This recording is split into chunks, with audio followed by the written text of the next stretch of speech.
सूत्रों के हवाले से खबर, चुनाव आयोग ने राहुल गांधी को बुलाया है और महाराष्ट्र चुनाव में राहुल गांधी ने कई तरह के धांधली के आरोप लगाए थे और राहुल गांधी को आरोपों पर चर्चा के लिए चुनाव आयोग ने बुलाया। सूत्रों के हवाले से खबर आ रही थी, राहुल गांधी लगातार हमलावर रहे। उन्होंने कहा कि किस तरीके से 6 बजे के बाद वोटिंग परसेंटेज में जो बढ़ोतरी हो गई थी उसको लेकर उन्होंने सवाल उठाए थे। अब हमारे सूत्र बता रहे हैं कि चुनाव आयोग ने राहुल गांधी को बुलावा भेजा है और उनके साथ इस पूरे मसले पर चर्चा की जाएगी। महाराष्ट्र चुनाव में धांधली का आरोप लगाया गया था, चुनाव आयोग पर भी सवाल खड़े कर दिए थे। इसके बाद चुनाव आयोग की तरफ से राहुल गांधी को बुलावा भेजा गया है और धांधली के जो आरोप लगे थे उस पर राहुल गांधी को बुलाकर उनके आरोपों पर चर्चा की जाएगी। ये सूत्रों के हवाले से आज की बड़ी खबर आ रही है।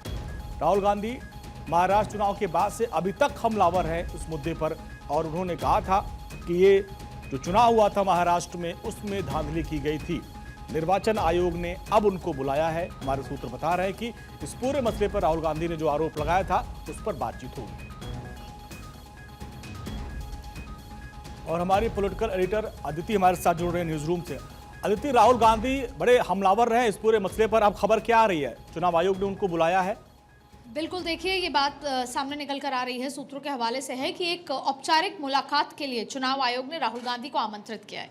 दरअसल आपको बता दें कि 12 जून को एक पत्र भेजा गया जिसमें बताया गया था कि जो भी सूचियां हैं या मतदान के प्रतिशत हैं जिन पर लगातार राहुल गांधी प्रेस कॉन्फ्रेंस करके ये बात उठाते रहे हैं कि जो गड़बड़ियां महाराष्ट्र में हुई वो आने वाले बिहार या दूसरे चुनाव में होंगी और इस तरह के कई संदर्भ में वो प्रेस वार्ताओं में ये बात बोल चुके हैं।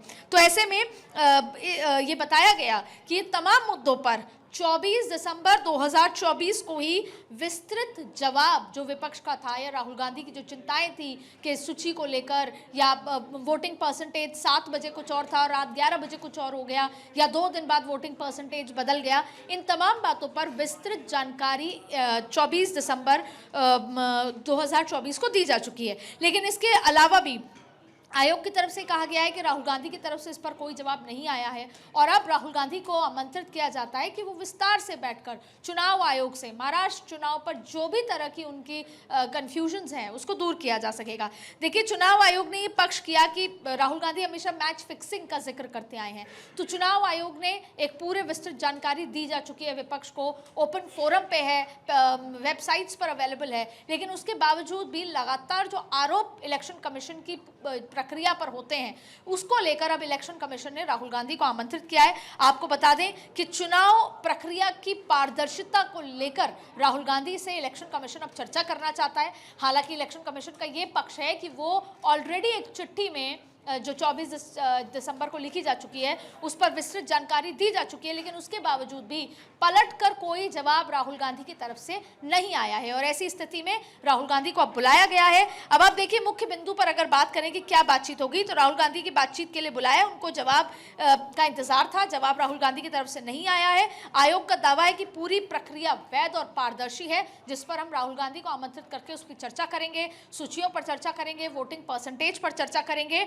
और सीईसी यानी कि मुख्य चुनाव आयुक्त ज्ञानेश कुमार ने बताया कि 1960 से ही पोलिंग लिस्ट सभी पार्टी के साथ साझा की जाती है और ताकि जांच की जा सके। तो जाहिर तौर पे प्रेस कॉन्फ्रेंसेस के माध्यम से विपक्ष और खास तौर पे राहुल गांधी जो भी मुद्दे उठा रहे हैं जिससे कि ये भ्रम फैलता है कि क्या बिहार चुनाव में भी कुछ ऐसा होगा, उसको पहले राहुल गांधी को बुलाकर पूरी बातचीत करना चाहती है। इसको लेकर तेजस्वी यादव ने भी समर्थन किया था राहुल गांधी का और तेजस्वी यादव ने साफ साफ कहा था कि जो राहुल कह रहे हैं वो सही है और बिहार में भी ऐसा हो सकता है। तो इसलिए भी चुनाव आयोग को जरूरी हो जाता है कि चीजों को क्लियर कर दिया जाए कि कोई भ्रम में न रहे बिहार के लोग भी।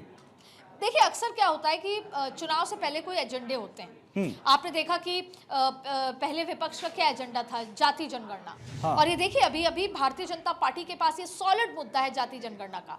भले ही सरकार ये मानती है या भारतीय जनता पार्टी मानती है कि जाति जनगणना होनी थी, जनगणना होनी थी, उसमें जाति का भी कॉलम है, जनगणना होगी, आंकड़े सामने आएंगे, फिर बाकी का मुद्दा अलग होगा। लेकिन अब ये मुद्दा छीन लिया गया है। उसके बाद आप देखिए कि अब विपक्ष के पास पहले वक्फ का मुद्दा आया, दिल्ली में वो गौण हो गया, फिर मुद्दा आया कि जैसे अभी फिलहाल जो मुद्दा चल रहा है अमेरिका को लेकर के, ट्रंप ने सीज फायर का ऐलान किया, तो मुद्दे नहीं है, इसलिए ये मुद्दा वापस से निकाला गया है अपने पिटारे से। ऐसा बीजेपी का मानना है कि क्योंकि पहले से ही हार मान ली है तो उसको अभी से ही इलेक्शन कमीशन पे ठीकरा फोड़ा जा रहा है। लेकिन अब इलेक्शन कमीशन ने ये कहा है कि हमारी पूरी प्रक्रिया पारदर्शी है और चुनाव से पहले ही राहुल गांधी को बुलाकर महाराष्ट्र को लेकर जो भी उनकी चिंताएं हैं वो एक बार फिर आमने सामने बैठकर हम उनको क्लियर करेंगे, जिससे कि चुनाव में वो बार बार ये मुद्दा, चाहे पे जैसा आपने जिक्र किया कि जो पूरा इंडिया गठबंधन में लालू के जो परिवार है वो इसका मुद्दा बना रहे हैं, उनका बेटा बना रहे हैं, जाहिर तौर पे उससे पहले इलेक्शन कमीशन अपने